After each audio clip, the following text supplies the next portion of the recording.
And so to lessen another human being's suffering, if only just a little bit, I think that's about all we can ask right now. This is CrisisCast 2020 with me, Toby Goodman, a podcast where I get timely wisdom from experts in life and business. These guests will answer my 5 questions, sharing wisdom and insights to help you and me get through this global shitstorm. Today on CrisisCast 2020, a recovering lawyer, corporate refugee turned leadership coach in a remote town of Colorado talks to me about how he and his family are living through the crisis.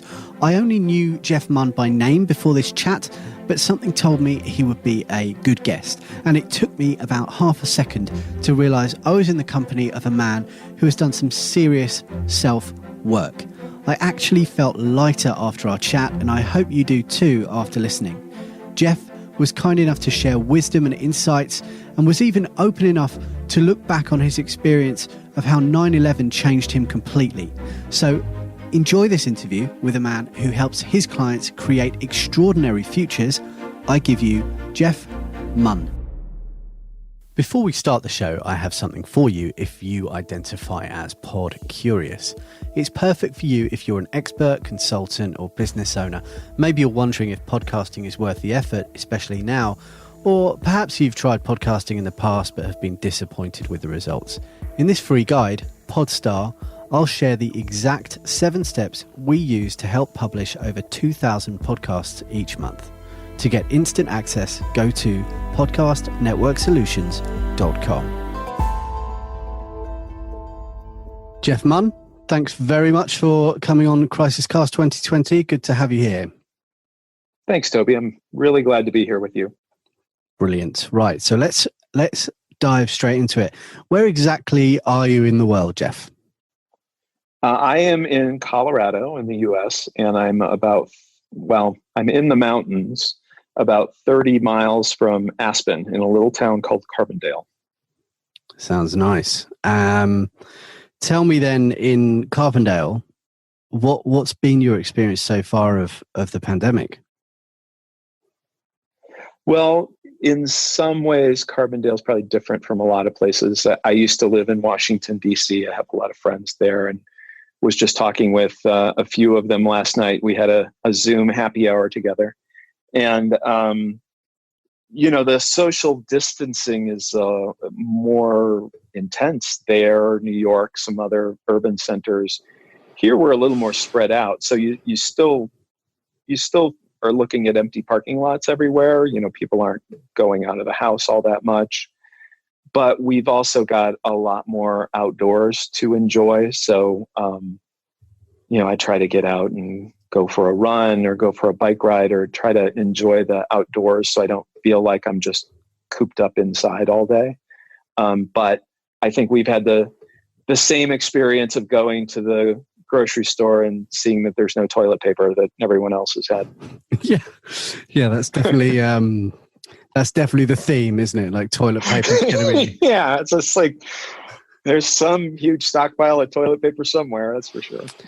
Yeah. It's someone sent me a picture of a birthday cake today, which was a toilet roll, which is awesome. So I think that might be if we can get through this with a smile on our faces. I'm seriously considering that the 4-year-old birthday party that I have in July might involve that toilet roll. Toilet roll cake, if I can convince someone to make it. Yeah. So, okay. So, I mean, it's funny because I've been speaking with people in Canada, in Bulgaria, obviously here in the UK. Everyone's got the toilet paper thing going. Has there been anything kind of specific to your experience with family or anything that's kind of jerked you into sort of thinking, okay, this isn't something on the news in big cities, or what? Is there anything there at all? I think the concern here is, do we have leaders who are on top of this? There's been some concern that maybe we're not taking it seriously enough, or there's always a part of the population that thinks we're out in the middle of nowhere comparatively. This isn't something we have to worry about. but we've had cases, and the number of cases has gone up pretty rapidly. So I think people are beginning to take it seriously, which is good. I think most of the people are, wearing masks to the grocery store, and that's the latest thing in terms of some of the recommendations here. I think for me personally, I'm a coach. I have a home office. I'm used to working primarily from home. I have some clients in person, although those aren't happening right now. I'm doing those via video.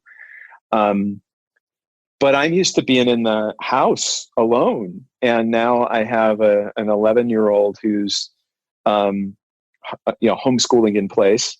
And I've got a wife who teaches Pilates and yoga, and she's doing all that via video now. So, the main adjustment for me has been, unlike some people who are going from being really crowded to being isolated, I'm going from being isolated to feeling like I'm having my space impinged upon. And that's been, while I love my family, that's also been a little bit of an adjustment to get through.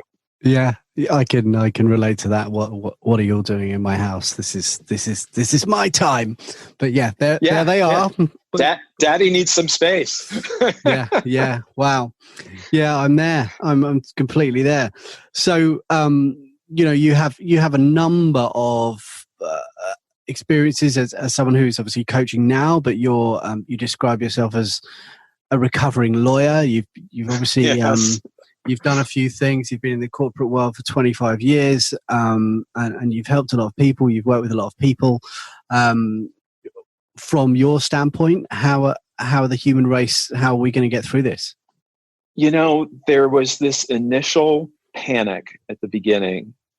I think that's where the desire for toilet paper comes from. Like there's this core fear of survival, of not having enough, and we all have that as human beings. We all have this, this part of our brain called the amygdala that gets lit up when, it's where the fight, flight, or freeze response comes from. And I think we've all been going through that. And the question is, what do we do when we get through the other side of that? And so I do think there are some opportunities to think about the world differently, to think about our priorities differently. I know the clients that I'm working with right now, I'm thinking of two people in particular who are seeing this as a tremendous opportunity. Not only, actually, I just thought of a third, and slightly different flavors of the same story where it's like, this is a great opportunity to do some things we wanted to do different and actually take the plunge and do them different.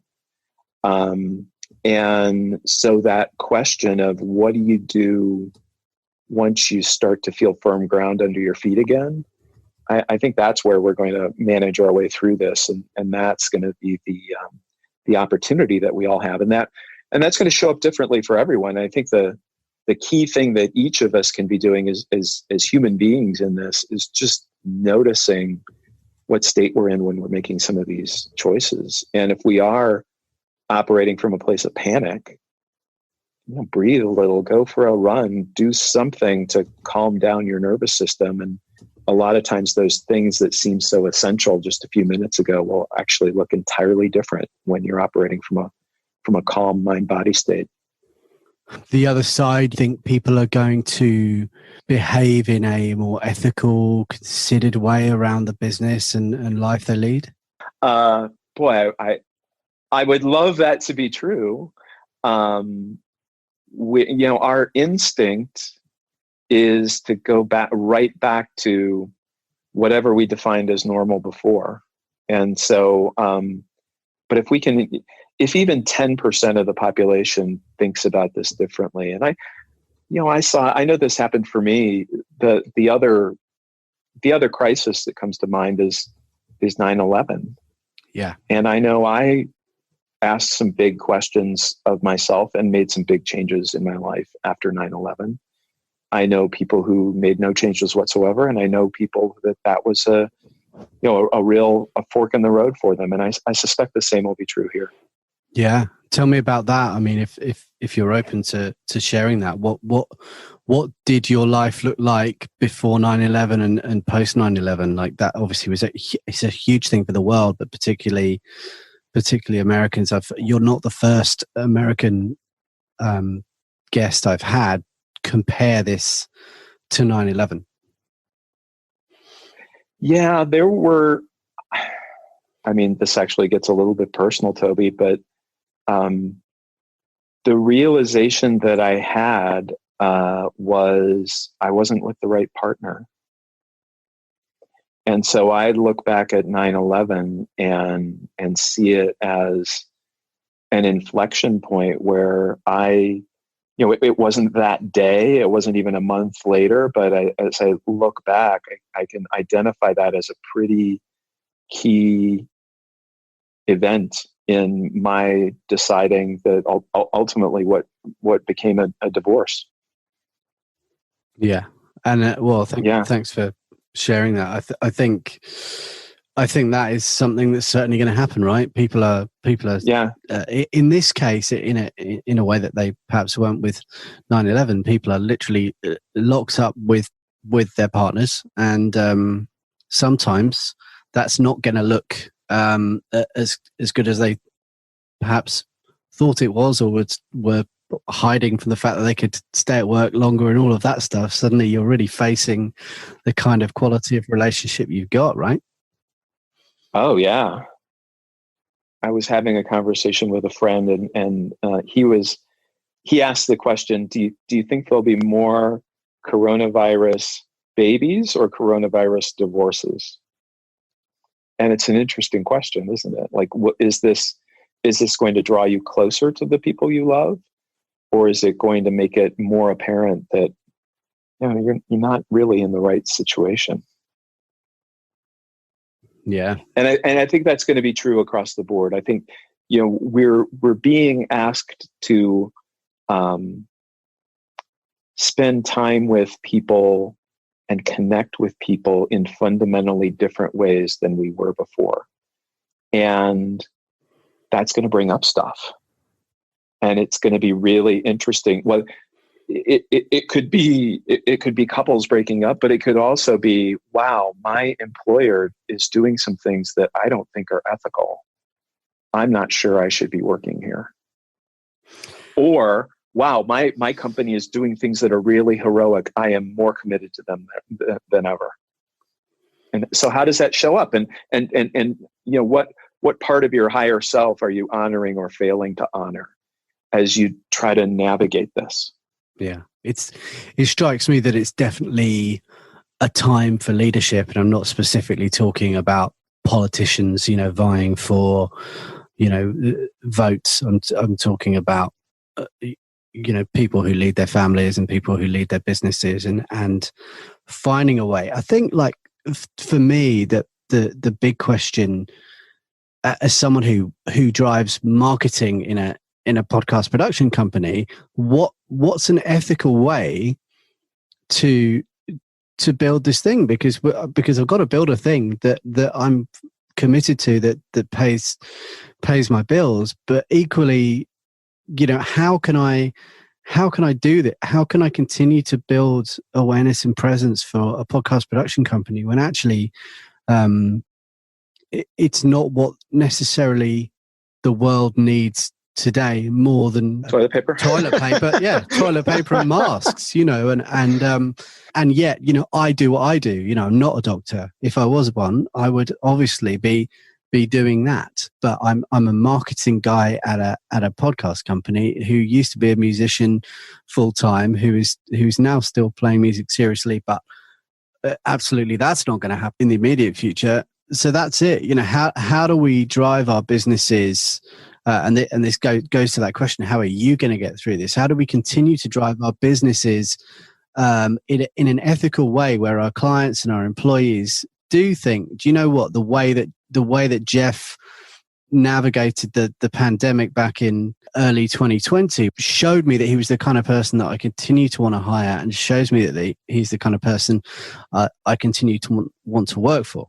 How does that look? How are you going to show up in the ways that you're qualified, assuming that you're not what we call in the UK here, a key worker. I don't know if you have that phrase in the US. Essential is the word in the US. Same thing. Yeah, right, exactly. Same kind of idea, right? But so I think that for you and for me, there is this common thread.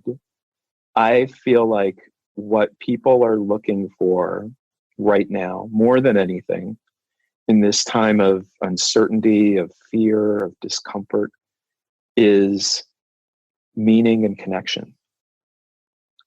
And I think that what you're creating with your clients, and you and I talked a little bit about who some of your clients are and what they're up to put something like that out there, these people who are serving from a really heartfelt place, that's going to give their audience, your audience, this sense of meaning and connection and purpose in a time that they might otherwise be suffering. And so to lessen another human being's suffering, if only just a little bit, I think that's about all we can ask right now. I mean, I'm not, I'm looking at this as a time to establish deep connections with people. I'm not worried about people hiring me during this time. I know that, budgets are tight, and I also know that when this turns around, there's going to be this pent-up need. And if I can help someone now, that feels meaningful to me. And hopefully it's helping them get through this with a little less panic, with a little less fear, with a little more sense of grounding. And I have faith that when the time comes, that will come back. That will come back to my business. That will come back to the work that I do. And so I just try to help people in any way that I can, and not worry about the rest of it. Yeah, I think it's a admirable point, and I like it. I think I hadn't articulated it in that way, but I think this podcast definitely comes from that. I still need to connect with people. I still need to speak with people. I'm not looking for them to hire me. Now I'm not asking, that whole kind of, sometimes you've just got to ask for the sale. Well, I think this week I'm not going to be asking for the sale. I think this week, next week, and the week after that, people will possibly approach me, and I imagine, and I can see a few people doing that as part of, because they want to do the podcasting thing and they want my help coaching them through it. That's fine. But equally, this podcast totally comes from that space of just going, there's some people around me in my world, like you are a perfect example of that, Jeff. You're in the group that I'm in. Life was very busy a month or so ago.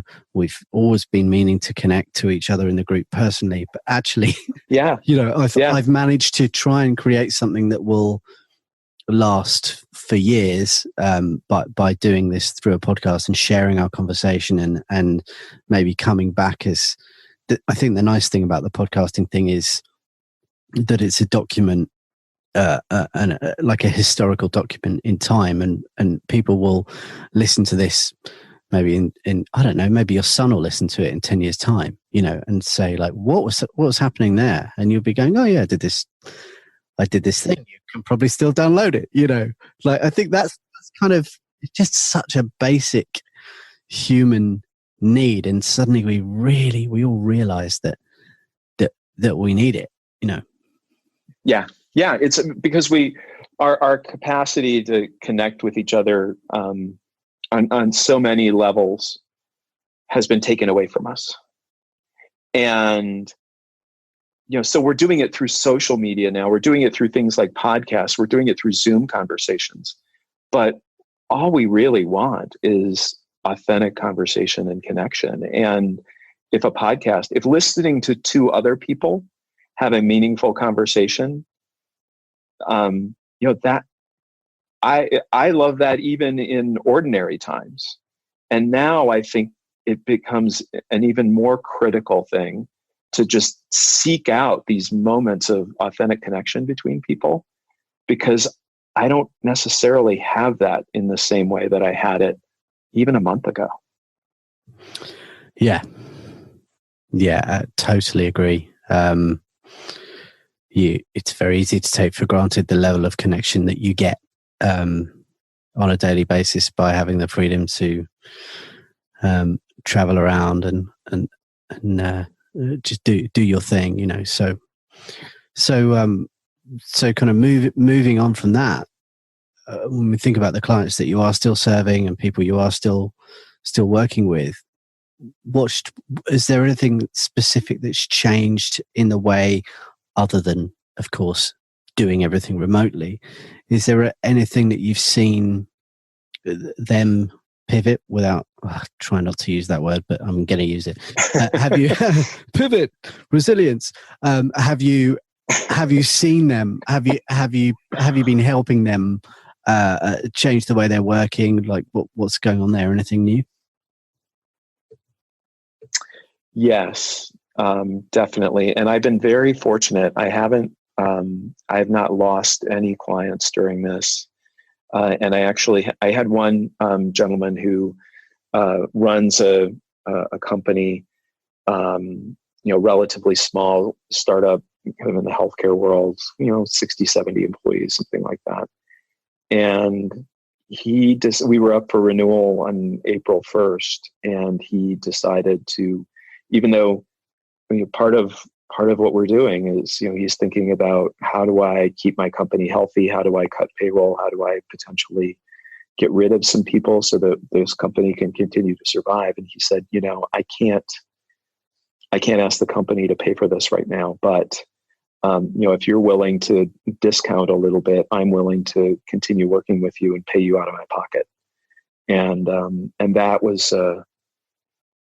just his willingness to commit to that kind of work, and to see that it's actually a more important time than ever for that kind of work. It was really pretty touching for me. Humbling, right? Yeah. So, I'm going to do my absolute best to help him in any way that I can. I think that question of, on the one hand, staying safe, protecting your employees, protecting your business model, protecting your customers, your clients, making sure you can survive this, and balancing that with being bold. What is the thing that you have been wanting to take on?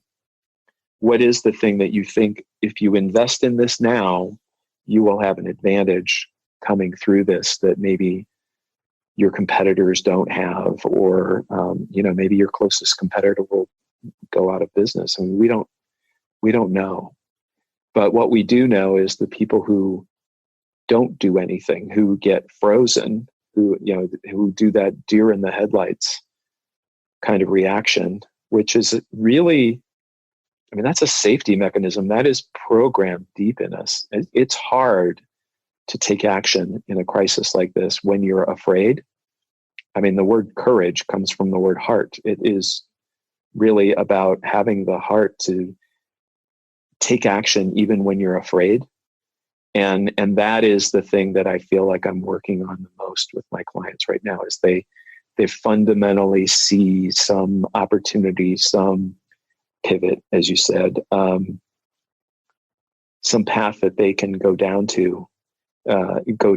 and they're hesitant. They're a little scared. And where do they find the courage and the wherewithal to take that step, not knowing how it's going to turn out, but feeling like it's the right thing to do?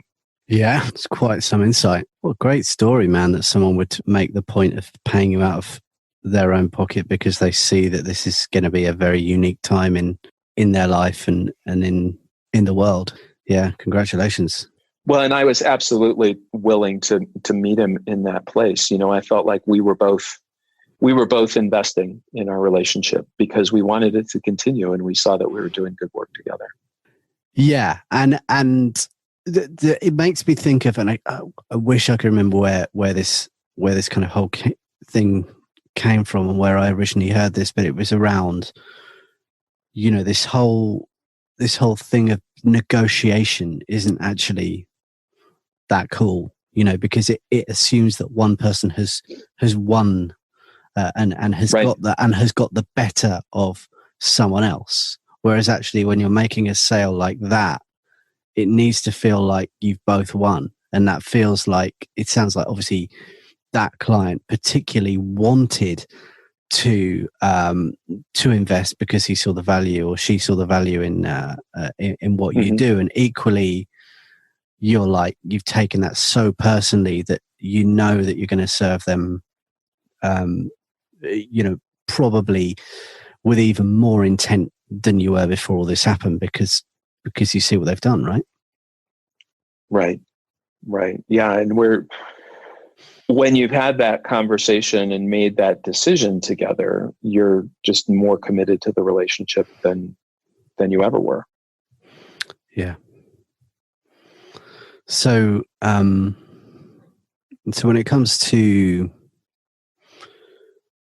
the world around you, either it could be your inbox, or it could be something local, or anywhere in between. Is there anything you've seen since this has all happened that's surprised you, in a good or bad way, or otherwise? The bad seems to continue no matter what. The things that I was frustrated with before, whether that's politically or world leadership wise, or even local things, they seem to continue to frustrate me. But I think the really nice surprise has been in the opportunities to slow down. I had an opportunity Saturday. I've been a long time meditator, and I attended an online meditation retreat on Saturday, and that would have never happened. And it would have been a teacher that I would not have had an opportunity to spend any time with. And they moved this thing from being a local weekend that was going to be in Montana, I think. And they opened it up, and it ended up being 130 people from all around the world who would have had great difficulty going to see this teacher in person. But because of this unique time we're in, we all got to meet virtually and meet online. And now I have a conversation with this teacher going via email. And I'm just so grateful for these really unusual opportunities that seem to be popping up in this virtual world. And I do hope those continue. That's incredible. I wonder if for something so personal and human, if you like, as a in-person meditation retreat, it's incredible that they've been able to move it online. I wonder if that will continue after we're all allowed to go to Montana. Yeah, I don't know. We'll see. And maybe it'll just be, this is one more channel that we hadn't really thought about, that we didn't necessarily think would work, but it actually turns out to work a lot better than we thought. My wife is a yoga teacher, and she teaches here locally. Those studios are closed, and she just decided, she had a bunch of former students in the DC area, and she just sent out an email to a bunch of people and said, "Hey, I'm going to offer a yoga class online." And there's been 30 people coming to it, which is more than can fit into her yoga studio. And people who haven't, a small number of people were local. Most of the people were people from far away who hadn't had a chance to connect with her in a while. This is the same kind of thing. It's like, I get to, my wife, Jen, she gets to connect with former students, and they with her. And it's been a wonderful wonderful thing to come out of this. And she thinks that might continue after all this stops. She'll continue to offer online classes. Yeah. Because they're working way better than she thought they would. Yeah. Teachers are definitely having a bit of a renaissance around what online looks like. I think I told a story of my sister in another episode, who's a classic classroom teacher who's taking a break, and she just started taking on a few students locally, and it was very time hungry, shall we say, around kind of driving around and seeing the kids. Sure. and suddenly she's been forced into doing this stuff that I've been on at her for ages to do, and she's had to do it, and now she's like, oh, this is great, so yeah, exactly the same story. It's brilliant, teaching Spanish to kids all over the UK rather than just within a few square miles. It's great. So I made a note to ask you a question, because I know that I can tell that you're a deep thinker and someone who's always educating himself, and I wonder, outside of the meditation, is there anything you're taking time to read or to watch that perhaps you wouldn't have had time to do before this all happened? I'm trying to use this additional time and space as an opportunity to go deeper rather than broader. So, my own personal work, my own meditation practice, my own reading and learning and growing as a coach.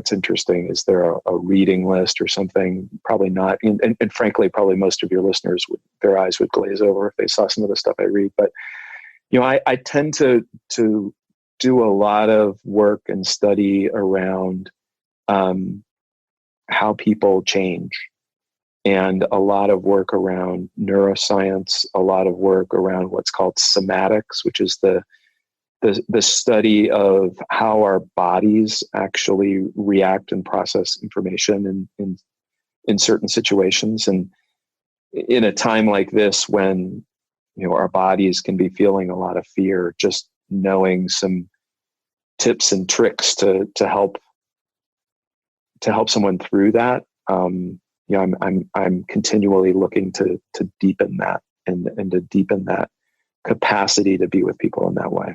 Great answer. Well, I certainly wouldn't be averse to you sending me a few links to things that you may find particularly helpful. I won't put you on the spot now, but we'll put them in the show notes, along with, of course, your website for anyone who would like to establish a connection with you. Where can people find you, Jeff?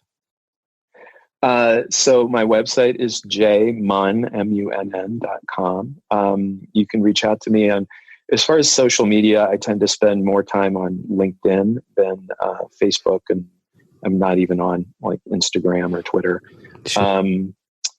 I am in the process of putting together a group, and as you might imagine, the focus of the group has changed somewhat since all this coronavirus stuff came up. But if you're a leader, if you have responsibility for a number of employees, or either your own business or a significant part of another business, and you're interested in interacting with other leaders, and I believe the better a human being you are, the better a leader you make. And a lot of times there's influences in the world, in the things that we're exposed to every day, that are designed to make us feel fearful or think in terms of scarcity. And I don't think we do our best work from that place. And if you'd like to be part of a group of people who think similarly, reach out to me. I'd love to have a conversation with you as I put this thing together. Perfect. Great. Well, we'll make sure that All the links are up on the website. Jeff, thanks so much for your time today. I really thank you, Toby. It was really a pleasure. Yeah, love listening to what you had to say, and good luck with the group, man. It's not an easy thing, but it's definitely going to be worth it. And I know you're going to curate something very valuable for people. Thank you. It was great talking with you. Thanks, Jeff. This episode of CrisisCast 2020 was produced by me in London and Kate Astrakhan in Michigan, with artwork by Ryan Field and sound design by Lee Turner. CrisisCast 2020 is a production from Podcast Network Solutions, a full-service podcast production company who are ready to help you plan, record, produce, and promote your message with podcasting. To find out more and grab your copy of Podstar if you're feeling pod curious, visit us at podcastnetworksolutions.com.